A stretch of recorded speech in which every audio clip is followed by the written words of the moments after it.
Welcome back to the Ed Morrissey Show podcast. A few weeks ago, we talked about the group Arabella, which is a dark money network of leftist billionaires secretly transforming America. And we know this because I interviewed Scott Walter about it. And that's actually the name of his book, Arabella, and the subtitle of it, Dark Money Network of Leftist Billionaires. Now we're going to get a chance to talk about what they're actually doing in this cycle. And joining us today to do that is Ned Jones from the Citizens Election Research Center, CERC, which has a new finding as to what's going on with Arabella and what they're doing in elections. And maybe they're running some interference for Mark Zuckerberg. Ned, thank you so much for joining us today. Well, Ed, thanks for having me. So we've got Ned and Ed here. I mean, how much better could this possibly be? So, after the 2020 election, Mark Zuckerberg was very involved in that. They called it the Zuckbucks. He was funding a lot of get out the vote type stuff. And a number of states after that barred the type of thing that Mark Zuckerberg was doing. It's not that you can't fund get out the vote stuff, but the type of thing that Mark Zuckerberg was doing was actually funding things that states and localities were doing. And so they barred that, but that doesn't mean that Zuckerberg and his friends have gone away. What is Arabella doing in this cycle that has caught your attention at CERC? Well, what we're looking at, and I've been looking at since the 2020 election, is the infiltration, as we call it, of left-wing nonprofits into our election system. And Arabella is the hub for the financing of those operations. They take, hear it now, charitable donations from Soros, Zuckerberg, a gentleman named Pierre Omidyar, who is the founder of eBay, Gates from Microsoft. And they funnel these donations through other nonprofits. And our concern now is that Weiss from Switzerland, who you may have heard of, and Chinese nationals are putting forth money through this network. And the reason is they can't donate to campaigns, but they can donate to nonprofits in the States. And so they're getting their money from outside the country into our elections through that path. So as I investigated these nonprofits, what I found was there's a dozen or 24 or so that are directly involved in the process of our election. And you brought up probably the most famous situation earlier, and that is the Mark Zuckerberg $400 million charitable donation to two of these nonprofits. One was a very small one in Chicago called the Center for Tech and Civic Life, and the other one is called the Center for Election Innovation and Research. Well, those funds were donated, well, they weren't donated, they were granted to election offices around the country for the purpose of extra cost coverage because of COVID. That was the COVID election year. Right. But what they were really used for was get out the vote. Now, that's an illegal use of those funds when it's partisan. And so every other word out of their mouth is nonpartisan. But when you look at the spending, 90% of that funding went to locations that Biden won and only 10% to that Trump won. So Mark Zuckerberg and his wife put their thumb on the scale of that election. And as you said rightly, 28 states now have banned the practice, but they haven't stopped. They've still found ways to infiltrate our system with those funds. They're trying to find ways around this. And this is one of the things that Scott Walter talks about in his book is the flexibility, I guess, that a network the size of Arabella has in attempting to get around regulations and attempting to apply influence around statutes that are designed to resist it. That's correct. And they learned early on the left that it wasn't about issues and candidates anymore. It was about registering their targeted voters. They called it the New American Majority, people of color, young voters, and single women. And that's who they went after. And they told their billionaires that a better investment than investing in any campaign was to invest in this voter registration, targeted voter registration operation. And so that's what you see happening now. And it's massive this year. It's happening all over the country. It's even gotten worse because now you have what we're calling Biden bucks, where the president signed an executive order in March of 2021, turning the entire federal government into a voter registration operation. The executive order says that if anyone comes in contact with any federal agency, and it doesn't say citizen, they're to be registered to vote and given information about voting by mail. And this is the federal government getting involved in what I call targeted get out the vote. It's a good question.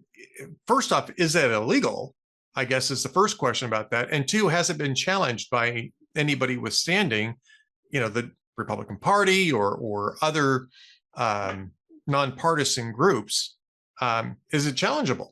Well, it's funny you should ask, because so late in the game this summer, actually this month, 9 states have now filed a lawsuit challenging the Biden EO 14019 from March of 2021, if you can imagine. We've known about it for a long time, but finally 9 states have gone forward with a lawsuit, and we'll see what happens. But it's a long process in the courts. We always get nailed on standing, and so we don't know how that's going to come out, but it raises the issue to the level that people are going to start to understand what's going on. Well, actually, I'm kind of encouraged that the states are filing a lawsuit against this, because they would have standing. It impacts their state elections, especially in terms of presidential elections, but also House and Senate elections. And I think that I think a court would say that they have standing. Of course, the issue is that it's taken a while for them to do this, and it's not like you can go back and rescind all of the all of the voter registrations that took place. It's first off, it'd be impossible to identify. Yeah. I'll give you a good example. The Department of Interior, they're recruiting voters on the reservations, the Native Americans, and that's a targeted demographic for the left. The Department of Education has got a program on college campuses that they're having them participate in, registering those young voters that they're looking for. So it's very targeted, and it's always seemed illegal going all the way back to March of 2021, but was never challenged. Ned, I would say that maybe the Department of Records is going through the Chicago cemeteries too and registering people there. Yeah, those reliable voters. Yeah, but they're already all Democrats. I don't think they need to do that. They're already all Democrats in the cemeteries. And a lot of the funding for these left-wing operations that are coordinating with the federal government comes from the Arabella network, that I'm sure Scott described in great detail. Most of them are 501c3 charities. That's the same IRS designation as your church. So when Mark Zuckerberg donated $400 million to one of these or two of these, he was able to take a huge tax write-off, and it was just like he was giving it to a church. And it's interesting because I sometimes guest host for Relevant Radio, right, which is 501c3. It's the same type of thing. It's a nonprofit Catholic radio network. It's nationwide. Not that I'm here to promote them, but they're friends of mine, so I'm going to at least mention them. And they're very careful about this, right? They are very, very ethical about this. They do not want hosts being on the air giving partisan endorsements, right? I mean, you can talk about issues, but they don't really want to talk about campaigns. They try to stay away from that, and they don't want their hosts tipping over into partisan endorsements. And they're not even really happy when callers get on the air and do that, but there's not too much that they can do about it. They're very ethical about this. And I would say most of the churches are too, although there has been some issues with churches being used for get out the vote efforts or for actual partisan campaigning. And that has come up again and again and again in American elections. But this is something different. This isn't even the churches that are possibly abusing their 501c3 status to do election campaigning, they're still churches. That's really their core business. This is what you're talking about are organizations that are set up as a dodge to cover for their core businesses, partisan operations. Exactly. And in this lawless government that we have now, there's nothing we can do about that in terms of an IRS complaint. Some have been filed, but nothing happens. However, the organization I'm with, the Election Integrity Network, and my project, the Citizens Election Research Center, we are also nonprofit C3s. We have to be extremely careful We do a lot of national working groups on Zoom. We do interviews like this, and we have to be nonpartisan, and we are. We think election integrity is a nonpartisan problem. But we have to be very careful, because if we step out of line, we're going to feel the full force of Biden's IRS. So we're very careful. Well, and just the fact that, law enforcement at the federal level has become pretty politicized, two tiers of justice, and we don't need to get too far into that. But I think everybody who's watching this podcast will understand what it is that we're talking about. It's the reason why you've got to be so careful about this.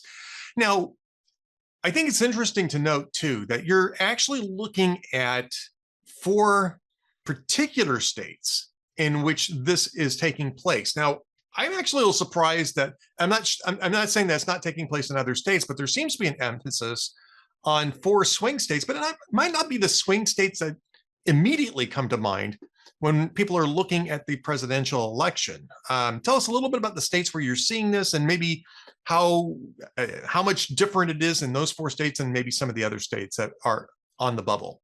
Yeah, well, here at the Election Integrity Network, we have 2 projects that I manage. One is called the Citizens Research Project, and we look at the whole country with the nonprofits, left-wing nonprofits. But for this project, we're specifically looking at Georgia, Arizona, Wisconsin, and Nevada. Those are states that have members in an organization called the U.S. Alliance for Election Excellence. That's a program that was introduced by, you guessed it, Center for Tech and Civic Life of Zuckbucks fame in April of 22. And what they said in their announcement is, we have a new project. It's funded with $85 million over 5 years by a new group named the Audacious Project. It's the same billionaires coming in under a different name, and we're concerned that, again, there's Chinese nationalists involved, and maybe this guy Weiss. But what they said was, we're going to pay grants in states that allow it, and we're going to offer membership in the alliance for election offices all around the country. Well, Georgia, Arizona, and Wisconsin now have bans, and Nevada does not have a ban on this kind of activity. We decided to go after them in those states to prevent any further memberships and to try to get the members to withdraw that were already in. So you have DeKalb County, Georgia. They circumvented their ban in Georgia with a $2 million grant. They gave it to the finance office in DeKalb County, who then turned it over to the election office. So it wasn't direct. It was a loophole in the law. One thing we know the Center for Tech and Civic Life has is a massive legal department. So DeKalb County got a grant they shouldn't have received, and they joined the alliance. In Nevada, Las Vegas got the largest grant of all from them, $3 million over 2 years, and they joined the membership. In Arizona, this is really interesting. They picked a county called Coconino County, which is mostly an Indian reservation in the northern part of the state. The Navajos, right? Yes, sir. Yeah. And why? Coconino is the path to Arizona. If you look at the results in 2020, everybody talks about Maricopa. The difference was 11,000 votes. The difference in Coconino was 17,000 votes. Yeah. They knew that. And so they've made them a member. They've targeted Coconino County, and they're following the left-wing agenda playbook. That's what the alliance is all about, influencing election administration. And then in Wisconsin, it's the city of Madison, who joined, received a grant before the citizens passed a ban in April of this year, and they had already spent the money. So we're concentrating on these areas to try to get the members to leave, but also monitoring all the activity of the Center for Tech and Civic Life in those states. You see, to be nonpartisan in this upcoming election, the key to that election could be in those 4 states. Sure. Yeah, and a couple of points on this. First off, before I get to what's maybe happening in other states too, one of the things that Scott Walter said in his book, Arabella, was that its money and its organizational genius was in basically throwing up a multitude of brands, right? They just create 501c3 organizations, and they just keep manufacturing them. And so they just keep moving these things around as you know, as they get blocked, they just create new ones. And it's a bit of a shell game. I don't mean that in terms of, financial fraud. I'm just talking about in terms of, regulatory enforcement. It's a bit of a shell game, and deliberately so. And I think that that's what you're talking about here too, in terms of the changing brands around the same money. Oh, they do. They rebrand all the time. We call them pop-ups. They'll have Yes. a C3 show up in a state and just be in the state, and then after the election, it'll go away and there'll be no history for it. But yes, that's exactly what they do. They rebrand. I mean, they had an interesting case in Wisconsin when all of a sudden an organization called Cities Forward showed up. Now, at the time, it was illegal to give money to the election office, so they gave it to the library in Milwaukee. And they said it was for voter education and outreach. Now, those are code words with the left for voter outreach is registering targeted voters, and voter education is get out the vote. Well, the library is going to do it with this outside funding. It's so interesting, but he's so right. I mean, he understands that, how they create these organizations all the time. There's literally thousands of them, and it's like a spider web, Mm-hmm. Yeah, yeah. It doesn't cost much. I mean, it's one No. of the things it's usually the cheapest part of these types of operations is just creating a pop-up. I think that's also the term that he used, if I recall, from our interview. What's going on in other states? I mean, obviously, this is not just limited to these 4 states. I mean, you've got other states that are going to definitely be, influential in terms of the outcome of the presidential election. Pennsylvania, Michigan, arguably North Carolina, other states that, New Hampshire, for instance, would probably be another one. Are you tracking efforts in those states as well? Yeah, we are. And one of the things that we track in all of those states, actually every state, is an organization called the Center for Voter Information. They also have a second name called Voter Participation Center. It's the same thing, same funding stream. What they do is they do mass mailings during the year, and they send out voter registration forms in the early part of the year, and then vote by mail applications for ballots in the fall. Not ballots, but applications for ballots. And we've been tracking them in all the states through our Citizens Research Project. And what we're finding is they're doing 3 mass mailings of voter registration forms. They used to send them to specific people. Now they're sending them to addresses, and it says current resident. So anybody can use that registration form and send it back. Here in Virginia, where I live, they've done 3 mass mailings, about 90,000 of these at a time.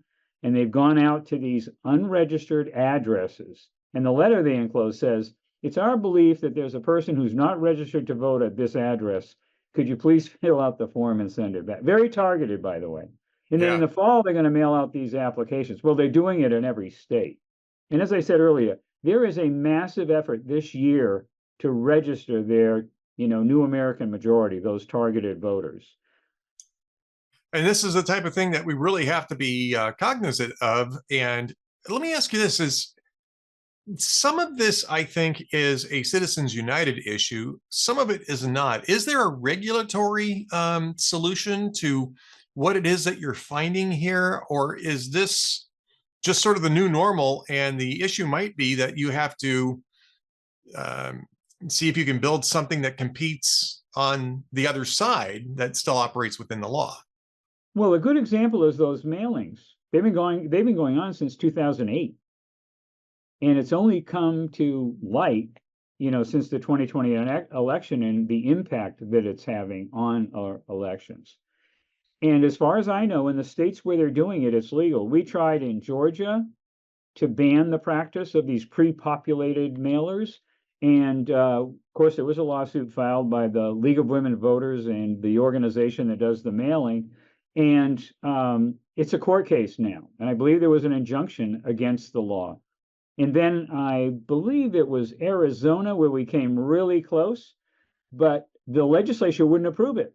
And they said both sides do it, which isn't, the conservatives don't do it to the degree of the left. They do some of it. So really, until there's a state ban against the practice of pre-populated mailings, as we call them, those are going to continue. As far as the funding goes, the argument I've heard is that it's partisan and it's illegal according to the IRS rules, but that would just shift it to like a taxable operation. Right, right. But that's not going to happen with this administration. So they're getting away with it, whether it's truly legal or not, whether it comes under some of the regulatory, they're getting away with it. And the dark money is just expanding all the time. And like I say, the foreigners now have found it as a path to get involved in elections. Yeah, I mean, I remember the 1996 scandal with the Clinton Gore ticket and Chinese money coming in, and it was easier to spot. You didn't have as much of this going on as in 96 as we do now. So there was a good example is they're getting involved in initiatives too, like in Ohio. A lot of the funding for the abortion initiative that was on the ballot came from outside of Ohio and came from outside the country, because they can, the foreigners can invest in initiative elections. Right. Yeah, yeah, because they are technically not, they're technically not candidate elections. Correct. Yes, yeah. Well, Ned, I mean, there's a lot here to chew on. Where can people go to find out more about your work and find out more about what it is that you're finding?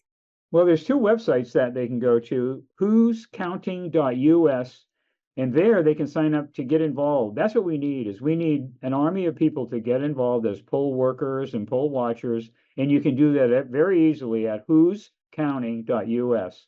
And then our website is just the name of the organization, citizenselectionresearchcenter.org, and there's a lot of information about our work and what's going on there. And with all the other things that are happening, we could spend another segment on non-citizens voting, on a new scandal with overseas voters that's going to be coming to light in the next couple of weeks. So there's a lot going on. Well, then we're going to get you back. We're going to get you back and talk more about that at a later date. But for right now, Ned Jones, and you've seen the website's literally behind his head there, citizenselectionresearchcenter.org and whoscounting.us. Be sure to check out both of those. Ned, thank you so much for doing this today. Thank you so much, Ed. It was a pleasure.